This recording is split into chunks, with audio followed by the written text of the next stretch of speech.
Nous sommes réunis ce soir en ce lieu pour commémorer ensemble le 11 avril 2011, une date noire dans l'histoire récente de la Côte d'Ivoire.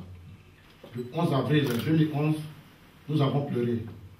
Mais après 7 ans, nous avons décidé d'essuyer nos larmes pour mener la lutte pour la véritable indépendance de notre pays. Nous voulons saisir cette occasion pour poser le problème de la souveraineté des États africains. Et des leaders de la crise. Parce que tout à l'heure, quand le conférencier prendra la parole, quand il dira Soro Guillaume, quand il dira Gbagbo, quand il dira Bédié, il faudrait qu'on puisse mettre des noms sur les visages. Donc, c'est la raison pour laquelle il va vous faire cette projection. Ouattara aussi. C'est la raison pour laquelle il va vous faire cette projection. Il va dire les noms, ça sera très rapide. En 10-15 minutes, on aura bouclé et on donne la parole au ministre qui va nous entretenir. Mais bien avant, j'ai introduit aussi le ministre pour que vous puissiez savoir à qui vous parlez et vous donner les raisons pour lesquelles nous sommes dans cette salle-là. Donc, 10 petits pays ne valent pas un grand. En Côte d'Ivoire, nous avons connu un coup d'État en 1999 avec la junte, dont le président, disons le chef de la junte était le général Guy Robert, donc c'est lui qui est là. Le 19 septembre 2002, nous avons été attaqués par une rébellion qui est venue de l'étranger. Donc c'est là que je sais, ce sont ces visages qui sont là. Donc vous savez, excusez-moi, puis je suis, voilà. Donc, ces deux pères de la rébellion, il s'agit d'Ibrahim Koulibaly, je pense que vous avez entendu parler de lui également. Ici, c'est l'armée qui a accompagné cette rébellion, on appelle les Dozo chez nous. Donc les Ivoiriens les connaissent, ce sont des chasseurs. Et suite à cela, le pays a été divisé en deux. Donc la zone du nord occupée par les rebelles qui est en rouge, comme l'indique la légende, hein, et la zone gouvernementale au sud, et nous avons une zone de conscience. Donc ceux-là, ce sont les chefs rebelles, en l'occurrence Chérif Ousmane, au milieu Kone Zakaria, et tout à fait à droite, à votre droite, nous avons Ouattao. Et donc tous ceux-là sont les commandants de zone, puisqu'à présent ils ont divisé la zone, le pays, leur zone en groupe, donc chacun gère sa zone. Donc ce qu'on appelle les com-zones dans le temps. Et suite à, donc toujours dans l'histoire de notre pays, nous avons connu un premier problème avec la France en 2004, où toute notre flotte a été détruite. Pour dire réagir face à un bombardement. Et face à cela, les Ivoiriens sont venus les mains nues pour manifester face aux chars. La réponse des Français, c'est de les tuer. Donc voici des victimes, quelques victimes des balles françaises de novembre 2004. Et ça, c'était à Abidjan. Donc nous avons érigé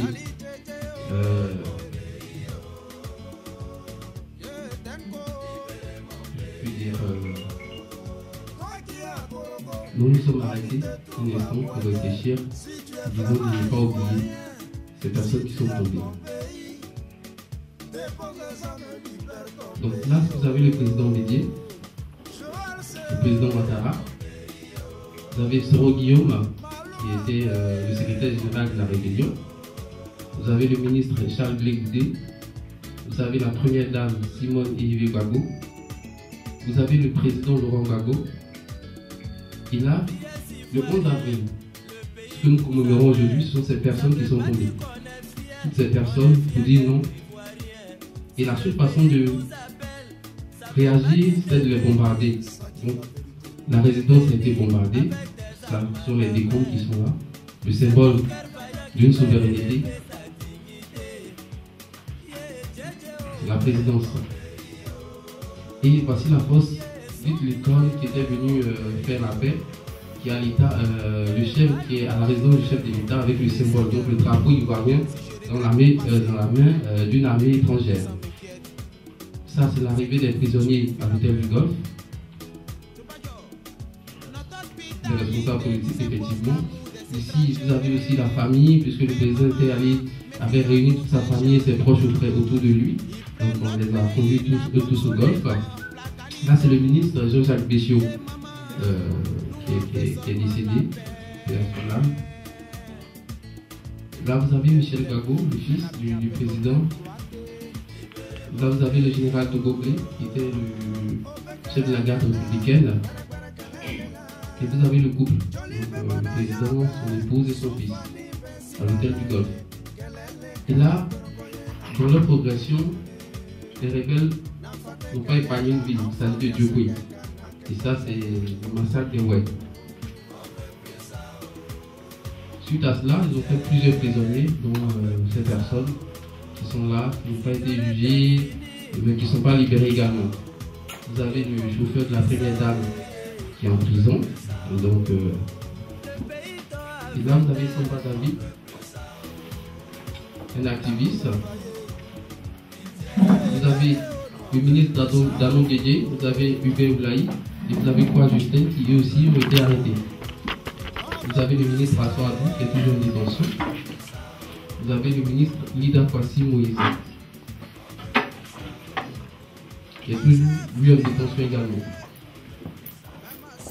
Je vous remercie pour votre attention. Le ministre Kole Katinan, qui est du nord de la Côte d'Ivoire, le groupe ethnique actuellement qui dirige effectivement la Côte d'Ivoire, ministre du budget sous le président Laurent Gbagbo, aujourd'hui porte-parole du président Laurent Gbagbo,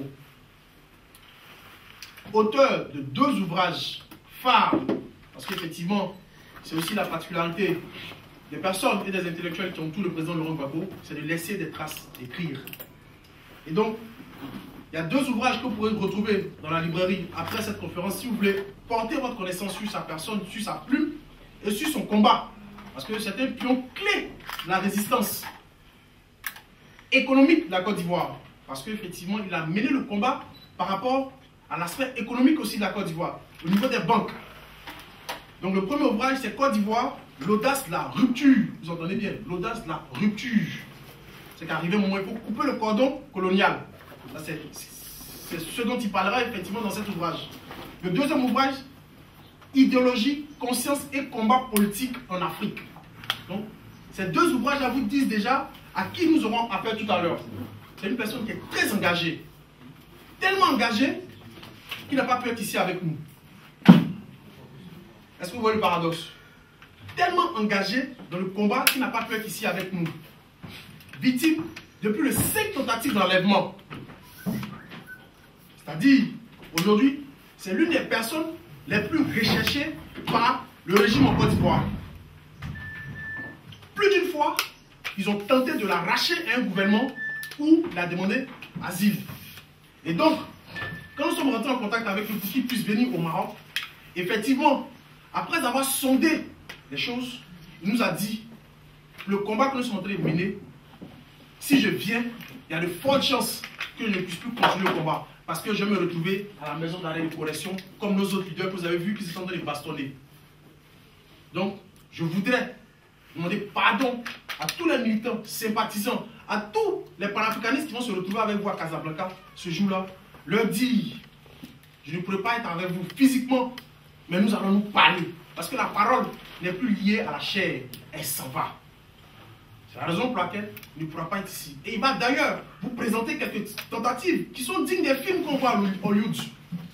Donc, très rapidement, nous allons essayer de l'avoir au lit et lui dire que nous sommes prêts pour lui laisser la parole. On lui dira qu'effectivement, il a 1 heure pour nous entretenir sur cette thématique. Nous aurons 30 minutes d'échange, questions-réponses et après on pourra passer au cocktail.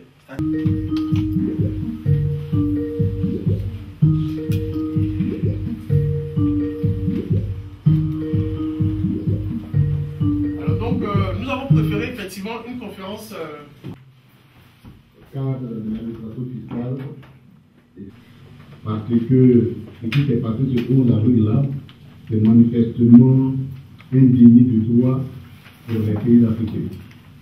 C'est le prolongement, c'est un acte supplémentaire qui s'ajoute à tout ce qui a été fait comme persécution, comme déni de justice, comme déni de démocratie, de liberté et surtout de souveraineté. Et surtout que votre thème sur lequel vous invitez à réfléchir, c'est à partager avec vous, c'est est-ce que peut-on parler de souveraineté après ce qui s'est passé le 11 avril 2011 en Côte d'Ivoire? Oui. Alors, il faut que vous compreniez, on comprenne très bien sur les termes. Pour faire un débat, pour partager une compréhension, il faut que les termes qu'on emploie soient des termes connus et compris de tous. Le point le plus important, c'est la souveraineté. C'est quoi la souveraineté? Alors, il y a plusieurs définitions de la souveraineté. On l'appelle sous l'angle juridique, sous l'angle anthropologique, sous l'angle même purement politique. Toutes les définitions de la souveraineté renvoient à une et une seule chose, c'est que c'est la reconnaissance pleine entière de l'autorité d'un peuple sur lui-même, de son droit à disposer de lui-même, de disposer, quand je dis de disposer de lui-même, c'est-à-dire de s'organiser comme il entend, de légiférer selon les règles comme il entend, et d'avoir une jouissance pleine et totale sur ses biens, les ressources naturelles, qu'elles soient minières, minérales, et d'établir des liens de citoyenneté et de respect mutuel, et je dirais même des liens de devoir et de droits mutuels entre les composants, entre les citoyens, donc les personnes qui vivent sur ces bouts de territoire et l'État. Et reconnu comme tel à l'intérieur de ces territoires et reconnu comme tel à l'extérieur. Voilà un peu en quoi renvoie la souveraineté. C'est la pleine disposition de soi-même sur l'ensemble des biens et la liberté et la libre organisation et administration des rapports sociaux et je dirais des contrats sociaux qui unissent les populations à l'État. Voilà. Donc, la souveraineté renvoie à deux notions essentielles. Il faut d'abord une nation et il y a un État. Ce n'est pas les deux choses. L'État, c'est l'instrument qui permet donc d'affirmer l'existence, de faire donc donner un sens, de rendre actif la souveraineté, puisque c'est par l'État qu'on reconnaît que les actes juridiques sont posés et reconnus comme tels, et la nation qui est ce que nous pouvons dire la somme de toutes, je dirais, le fait que nous partageons ensemble sur un territoire donné une somme d'expérience qui s'est cristallisée de longues années durant et qui finit par faire de nous un ensemble divers mais uni par cette expérience qui a traversé les âges. Alors, il faudra peut-être remonter un peu plus longtemps pour parler de l'historique, pour faire une petite historique de la souveraineté. C'est en 1648, ça donne très longtemps, que les Occidentaux, les pays européens, fatigués des guerres entre les peuples, parce qu'il y avait toujours cette mutation entre les peuples, c'est-à-dire il n'y avait pas de frontières, il n'y avait pas de limites. Un matin, un prêtre il va attaquer une frère, il y avait beaucoup on pourrait dire donc, de conflits liés à la situation très mutante des territoires et des peuples. Ils se sont rencontrés dans une ville qu'on appelle la Westphalie, c'est une région, et ils vont décider de créer un traité en 1648 qu'on appelle le traité de Westphalie. Les traités de Westphalie, il y en a deux ou trois, et qui pose comme principe fondamental que chaque peuple doit pouvoir s'établir sur un territoire reconnu comme une nation et puis être dirigé par un État. C'est là où naît la notion d'État-nation. Toutes les nations-États, mais État-nation. Donc cet ordre-là, c'est ce traité-là qui crée un ordre qu'on appelle l'ordre westphalien, et qui est cet ordre-là qui nous permet aujourd'hui, qui permet à nos États d'exister, à chaque État d'exister. Ils ont dit, ok. Malheureusement, cet ordre, quand il a été créé, il y a toujours des velléités. On ne peut pas, puisque les nationalités transcendent les populations, parfois les territoires. Prenons un cas très simple, les Basques. Vous trouverez des Basques en France, vous trouverez des Basques en Espagne.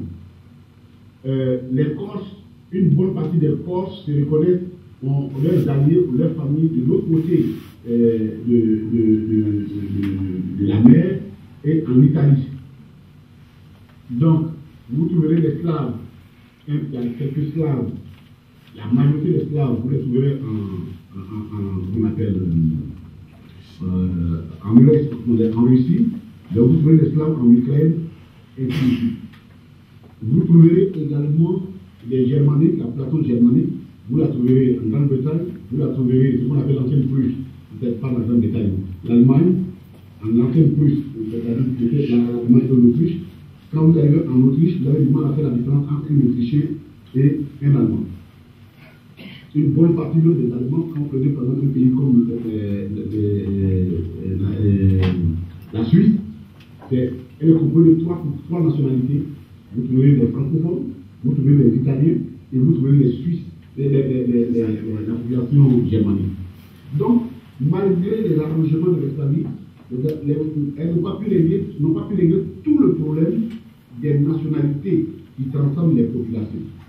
C'est comme qui transcendent les frontières qui ont été arrêtées, déterminées à ce principe, comme étant à se traiter comme étant un principe immuable, respect des frontières telles qu'on les a mises, et ces frontières-là doivent être respectées et connues de tous.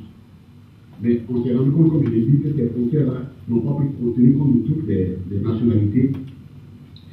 Donc, l'ordre qui a été créé va être maintenu comme un ordre plus ou moins fragile à cause des questions nationales. À cause d'aujourd'hui, on voit ce qui se passe en Ukraine, il y a une bataille entre les populations slaves et les populations et les germaniques, parce que on voit l'Allemagne est très impliquée dans la crise en Ukraine et que la Russie est très impliquée. Il s'agit des problèmes de nationalité, parce qu'il y a d'un côté l'Ukraine, vous avez les populations slaves qui sont donc en retour en Russie, les uniformes, et puis les germanophones qui sont liés par l'histoire et par la langue, par la culture, à l'Allemagne. Et l'Allemagne étant responsable de cette population-là de façon historique et de façon culturelle. Les colons se réunissent à Berlin. Ils décident donc de partager l'Afrique en frontières attachées par rapport aux portions que chacun avait. Si chacun se fait donner. N'oublions pas que la conférence de Berlin a été convoquée pas par le roi de la Prusse, c'est pas par le roi de Prusse, mais plutôt par le roi Léopold II de la Belgique, parce que tout simplement, ce roi-là s'était acquis une bonne partie de l'Afrique, qui est aujourd'hui le Congo, qui était complètement sa propriété privée. Ce n'était pas une colonie, c'était son jardin privé. Et comme il y avait des velléités, il a convoqué cette rencontre-là pour qu'on se mette d'accord. Il y avait également une crise qui avait éclaté entre les Anglais et les Français à Pachola. Lorsque Stanley et Brazza se rencontrent à Pachola, son frère s'est tiré là-dessus. Les Anglais, je se rappelle qu'il y a eu, la France venait de sortir d'une guerre avec la Russie, avec la Prusse, la fameuse guerre de 1870, où la France a perdu la Prusse. Donc il y avait plein de vérités sur les papiers. Nous arrivons dans un nouveau territoire, on se les partage, et puis les portions que nous avons restent nos portions à nous. Et nous devons respecter donc ces portions-là. D'où la conférence de Berlin. Et la conférence de Berlin, c'est elle qui va donner les fondements à la charte de l'OUA. Lorsque en 1963, l'OUA se crée, la charte fondamentale de l'OUA est claire, le respect des frontières héritées de la colonisation. Donc, le respect des frontières héritées de la conférence de Berlin. On prend acte de la conférence de Berlin, on dit qu'elle lie totalement les peuples africains, pour ne pas que nous ayons nous frapper pour les questions des territoires, pour nos indépendances, respectons finalement les bornes et les frontières qui ont été signées à la conférence de Berlin, même si nous ne disons pas. Voilà, plus ou moins, ce que la conférence de Berlin dit. Donc, l'ordre de Westphalie va être reconduit à l'ONU en 1945, lorsque dans la charte de l'ONU, les gens reconnaissent les États et les nations, ils rafraîchissent l'ordre de Westphalie de 1843. Mais ça, c'est l'ordre officiel. Et comme je vous ai expliqué, qu'il faut faire attention, les nationalités existent, les questions de nationalité là, existent dans tous les pays. La seule différence où les gens arrivent à les contenir, parce qu'ils arrivent à les contenir en Europe, parce qu'ils ont des États forts. Ils ont des États forts. Donc, Quand l'État est fort, il arrive à maintenir l'ordre interne, quelles que soient les velléités nationalistes qui peuvent se jouer, qui sont la nationalité précède le sentiment de nationalité, le sentiment de communauté, c'est mieux comme ça, de communauté. Et transcende, il précède tout. C'est-à-dire que vous ne pouvez pas dire un Germanique, il a beau se retrouver en Ukraine, mais il se sent proche manifestement du Germanique en termes culturels que le slave avec lequel il partage la même nation. Donc, vous voyez un peu la situation dans laquelle nous sommes. Et la situation se transforme en Afrique. Puisqu'au moment où on crée, on corrige, on crée les frontières en Côte d'Ivoire, par exemple la frontière ivoirienne, en Côte d'Ivoire, vous trouverez des Sénifaux qui sont, les Sénifaux pas jusqu'à Banfoura, au Burkina Faso, mais quand on les divise, on ne s'en occupe pas. Puisqu'on ne s'occupe pas, ceux qui divisent ça ne tiennent pas compte de ces nationalités-là. Vous trouvez les Akans, une bonne partie de la population ghanéenne, elle est Akan. Vous les trouverez de l'autre côté de la frontière ivoirienne, par contre, toute la frontière est la Côte d'Ivoire, elle est Akan. La frontière ouest ghanéenne s'appelle elle est Akan. Donc ce sont les mêmes nationalités que vous trouverez, les mêmes communautés que vous trouverez à la frontière. Vous prenez le comme le Cameroun, vous allez voir, c'est la même chose, la côte ouest camerounaise et la côte est, comment on appelle, la côte est nigériane, se transforment. Vous arrivez au Niger et le Nigeria, c'est pourquoi beaucoup d'Arabes arrivent à gérer dans cette zone-là, parce que tout simplement, il y a une sorte de communautarisme, un esprit de nationalité qui existe il y a longtemps entre les populations nigériennes, les populations tchadiennes, au niveau du lac de Tchad, on trouve les mêmes peuples, vous les trouverez au niveau des Laoussa, les mêmes Laoussa, vous les trouverez au Nigeria, vous les trouverez au Niger. Donc, ce sont tous ces éléments-là que nous dirons. Mais ça, c'est l'ordre officiel. Mais n'oubliez pas que le changement de pouvoir qui était opéré en Europe entre la classe aristocratique, qui était l'église, le pouvoir politique, que depuis le fameux portrait de Constantin qui avait connu l'église, ainsi de suite, l'église s'est substituée donc à l'État. Finalement, l'un mis dans l'autre, l'église finalement, l'église étant injectée finalement après par la société civile, par ce qu'on appelle l'ordre civil, il y a un transfert de pouvoir qui se fait. Ça va nous déterminer. Ça va nous déterminer. Les jeunes, vous devez nous suivre, vous devez nous appuyer, vous aider, de toute votre force, en dehors de toutes les frontières, pour que nous gagnions ce combat-là. Si nous ne le gagnons pas, j'ai peur que manifestement, il y a encore un autre groupe de tirailleurs sénégalais, troisième génération, qui va aller faire une guerre pour le compte de la sécurité, il n'est pas la guerre. Parce que vous n'avez pas été assez fort pour le bouger. Donc, chers amis, pour faire la conclusion, elle est seule. Le 11 avril est pour nous la négation donc de la souveraineté. La façon dont nous avons acquis nos indépendances, la façon dont nous avons offert notre pays à nos anciennes colonies, c'est de cette façon-là qui justifie le 11 avril 2011. C'est cette façon-là qui fait que nous ne sommes pas capables d'organiser nos propres pays nous-mêmes. Mais nous ne pouvons pas le faire en tant que coincés dans nos petits États. On s'en sort pas. La solution reste l'intégration africaine. Et une intégration africaine vraie, le panafricanisme vrai, assis sur des valeurs réelles. Et une solidarité qui fait que quand on est Camerounais, on est Ivoirien, on est Congolais, on est Sénégalais, on est Malien, on est Ghanéen, on ne peut pas terminer les objectifs qui se passent au RDC. Dites que ce n'est pas mon problème. On ne peut pas accepter que les Américains, les Français, les Belges et les Britanniques se partagent la RDC et que nous ne pouvons pas nous faire. On ne peut pas accepter ça. Okay. Parce que nous sommes dans le même sort. Rappelez-vous, il va finir par là. Le sionisme. les sionistes. On aime les Juifs ou pas, vous pouvez aimer les Israéliens ou pas, mais eux au moins, ils ont donné une leçon de leur histoire, qu'elle soit vraie ou fausse. Moi je ne pense pas dans ça, mais ils ont créé une sorte de lien de solidarité, ils ont construit une idéologie autour de ça, de leur histoire.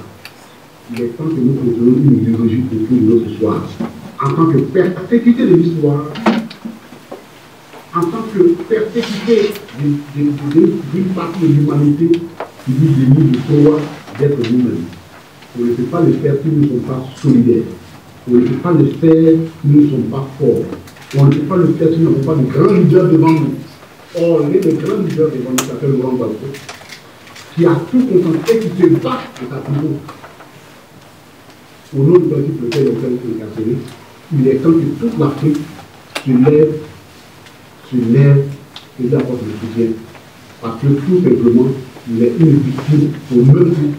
Malheureusement, on a des nations suivies, comme les ignorés, comme les Sékou-Touré, comme les Kwame Nkrumah, comme les Belges ont tué les Congolais et comme c'était une malédiction qui leur est restée, qu'on appelle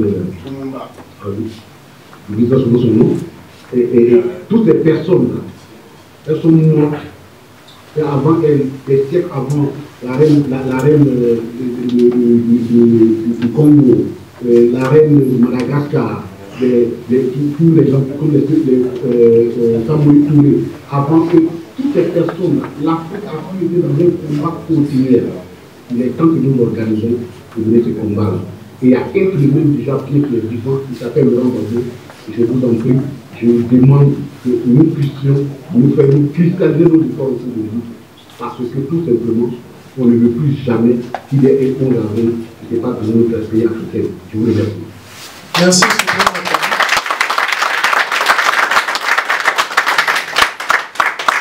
Il y a des personnes qui ont des questions.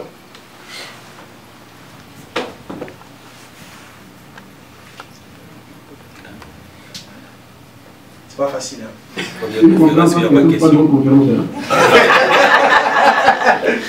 Donc, nous avons le conseiller qui a une question, monsieur le ministre. Bonsoir, monsieur le ministre. Oui, bonsoir. Oui, je suis Zadi Simplice. Comment vous l'appelez? Zadi Simplice, excellent Zadi sur Facebook. Ah, d'accord. Ah, c'est vous. C'est moi. Donc, conseiller politique du représentant FPI du Maghreb. Alors, okay. J'ai juste une petite félicitation, ou bien une grande félicitation à vous faire, parce que en quelques minutes, vous avez si brillamment développé un thème qui nous tient à cœur. Et c'est de cela que nous avons besoin. Mais le problème que nous avons en Afrique, est-ce que vous avez fait un appel qui est judicieux, que nous devons nous unir. Mais le problème essentiel que nous avons, c'est que pendant que nous construisons, il y a certains parmi nous qui détruisent. Et ceux-là, parmi nous qui détruisent ce que nous construisons. Ah oui, d'accord. Oui, parce que justement, ils sont les faire-valoir, ils sont les sauveurs, ils sont que j'appelle les agents locaux de l'impérialisme. Et le véritable problème, c'est ça. Quand je ramène la situation à la Côte d'Ivoire, qui est notre pays que je connais suffisamment, c'est le fait que l'Ivoirien a une faiblesse, une grande faiblesse, qui devient finalement une nature, sinon sa culture. C'est cette histoire de ne pas avoir un rapport sain avec l'argent. Et au nom de l'argent, on peut tout de suite blanchir des individus désastreux comme Sorodium, qui n'ont même pas encore vidé tout l'actif rebelle avec le peuple ivoirien. Et aujourd'hui, il se trouve des gens parmi nous qui se disaient hier pro-Gbagbo, qui sont démarchés et qui parlent de Sorodium de réconciliation. Alors, à votre niveau, vous qui êtes à ce niveau pointu de combat, comment vous voyez cela et il n'y a pas de recette particulière, mais quel conseil ou bien quelle posture que vous pouvez nous conseiller d'adopter? Parce que pour moi, autant je combats la France, autant je traite de la même façon ces agents locaux, les agents spéciaux que je viens de nommer. Je vous remercie. Merci, camarade conseiller. Monsieur le ministre, on va continuer sur les questions et comme ça vous allez répondre à toutes les questions en même temps. Absolument, absolument. Voilà. Continuez. Question aussi. Nos questions directes, s'il vous plaît, pour qu'on puisse gagner en temps. Voilà. Merci beaucoup, Monsieur le ministre, pour ce brillant exposé. Je suis au Pongi Bouni-Omer, le représentant du FPI Maghreb. J'aimerais savoir pour quelle raison, après l'arrestation du président Laurent Gbagbo et l'exil de la grande majorité des Ivoiriens au Ghana,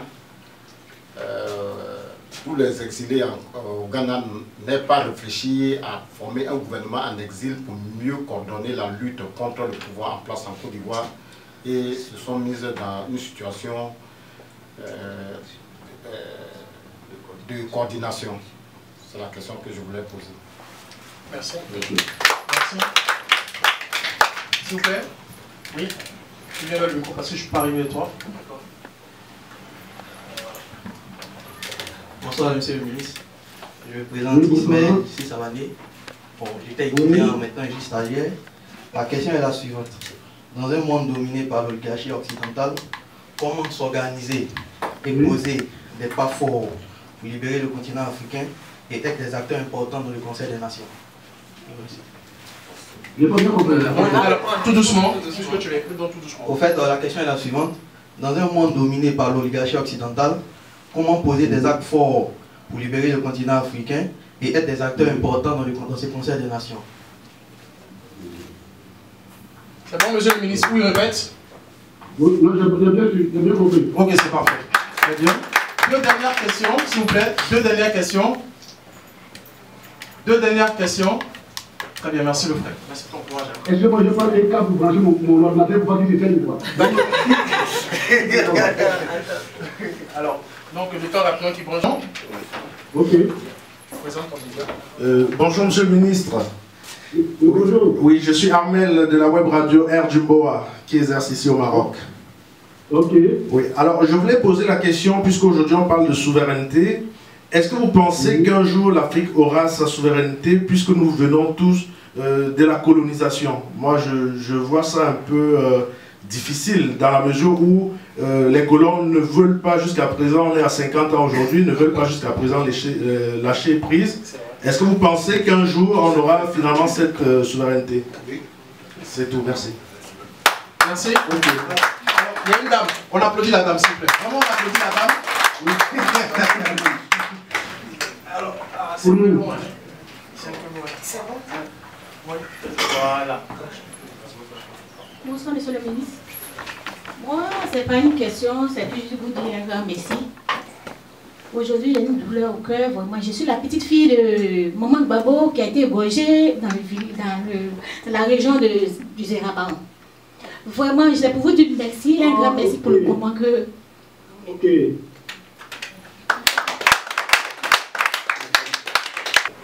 Bonsoir, monsieur le ministre. Oui, bonsoir. Je suis Bléguédé Eric. Comment? Le nom? Je suis Bléguédé Eric. Ok. Alors, ma question est la suivante.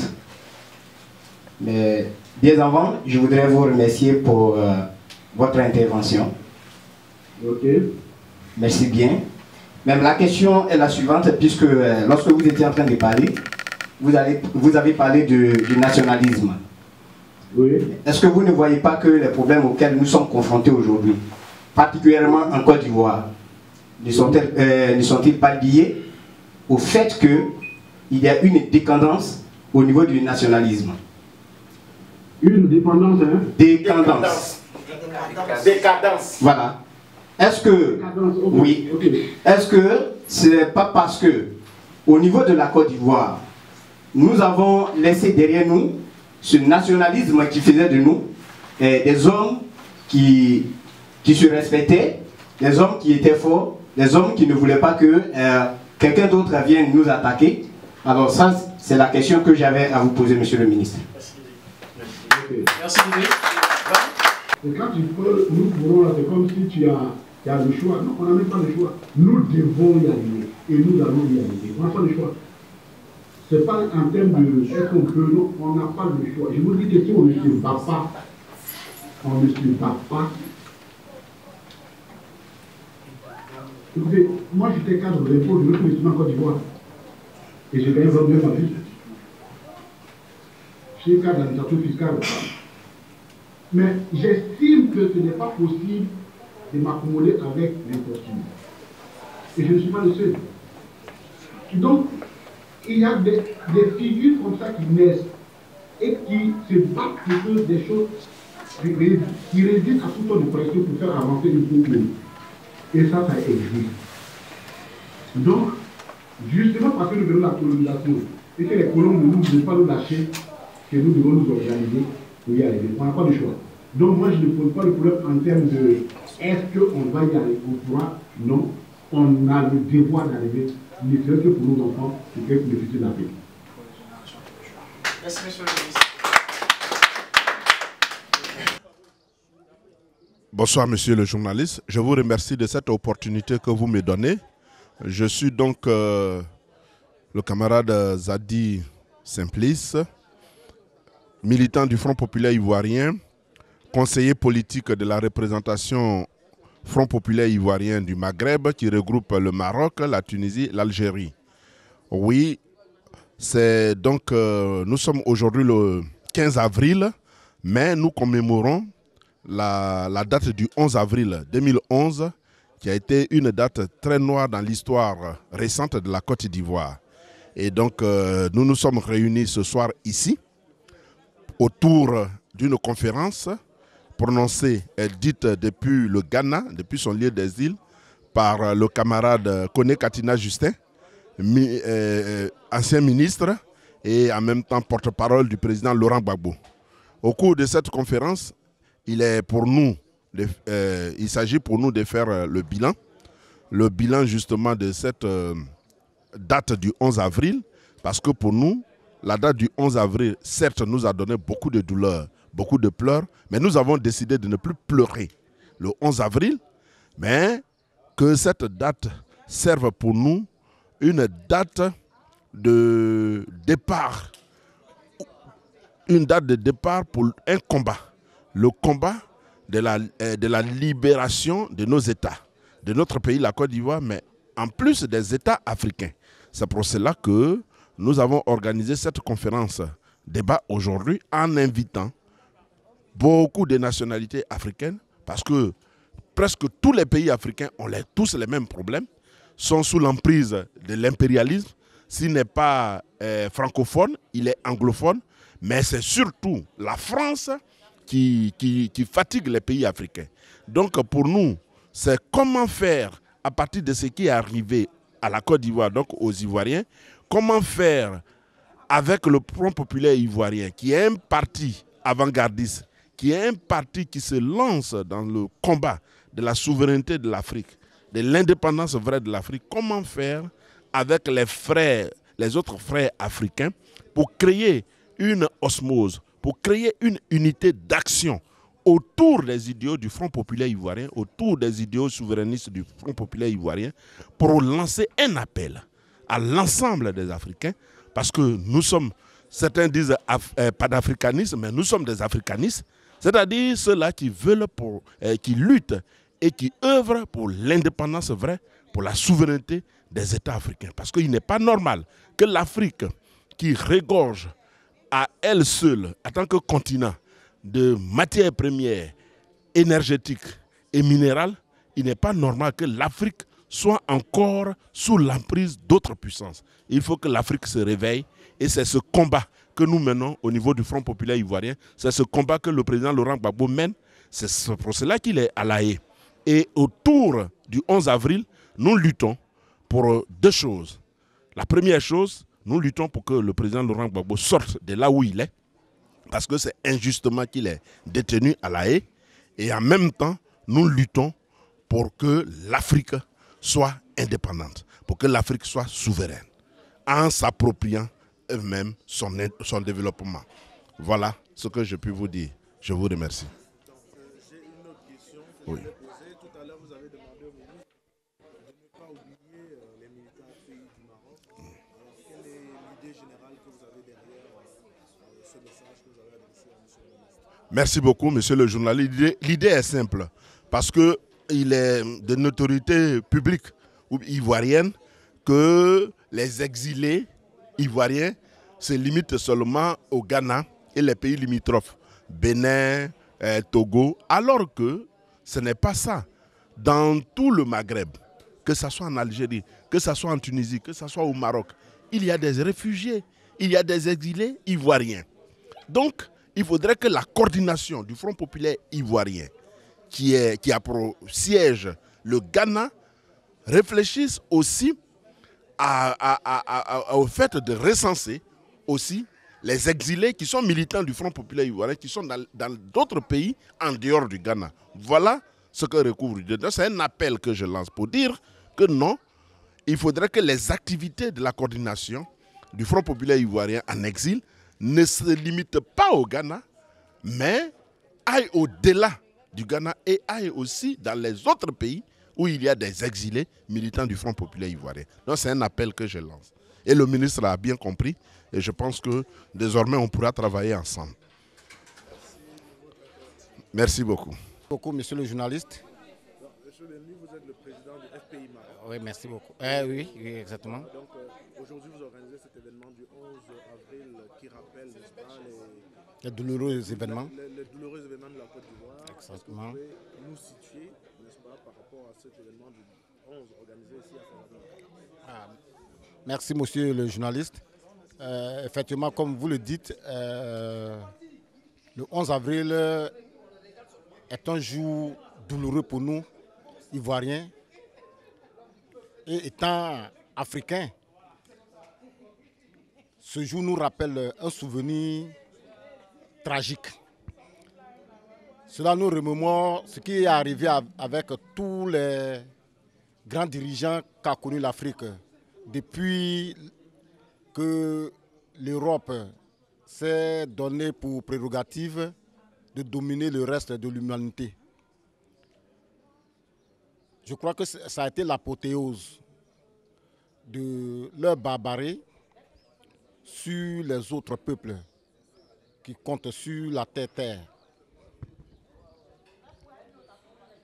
Mais voyez-vous, monsieur le journaliste, quand un processus électoral se termine par une guerre, cela sous-tend qu'il y a anguille sous roche. Parce que nous ne pouvons pas comprendre comment se fait-il qu'après des élections, recompter les voix devient un problème. Pourtant, recompter les voix, c'est la manière la plus facile et la plus idoine pour pouvoir connaître qui a gagné et qui n'a pas gagné. Mais les impérialistes ont choisi la manière forte, la seule qu'ils connaissent depuis qu'ils ont décidé d'asservir tous les peuples de la terre. Et c'est ce jour que nous sommes en train de commémorer aujourd'hui. Ce qui fait que nous ne pouvons pas le faire sans faire appel aux autres frères des autres pays africains qui vivent avec nous au Maroc ici, pour qu'ensemble nous puissions réfléchir à comment faire pour que demain, cette situation ne se répète pas dans un autre pays. Parce que ce qui arrive à Omer peut demain arriver à Paul. Et nous souhaiterions que cela s'arrête à partir de ce moment. Le 11 avril, c'est